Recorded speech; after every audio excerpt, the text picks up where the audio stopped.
Димитриевски Дони го има следното прашање, вели дали ашваганда и мака се добри за градење на мускулна маса. Дони, научив ја многу за овие прашања, затоа што никогаш не ми дошло на памет да си го прашам истово прашање или некој претходно да прашал, и конкретно најдов научни студии не за мака, али за ашвагандата, која што вели дека освен што нели се користи, доаѓа од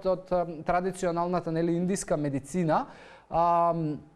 освен што се користи за третирање на анксиозност, на нивоата на стрес и така натаму, најдов научни студии кои што имаат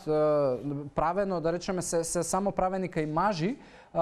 има групи кои што користеле ашваганда, има групи кои што користеле пласибо и се јавува и во двете научни студии кои што ги најдов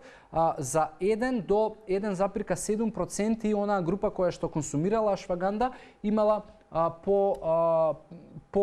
подобрување на мускулната сила и на растот на мускулната маса. Што значи дека како суплемент, дури и јас почнав да размислувам дали можеби да го воведам како суплемент, бидејќи не ги знаев овие податоци, и фала ти што го постави прашањето, така да имаш зелено светло и ашвагандата, да, и науката вели дека придонесува за подобрување на мускулната маса и за мускулната сила. За мака, за жал не успеав да најдам, затоа не би знаел да ти кажам ништо конкретно, освен да нели претпоставки и мислења,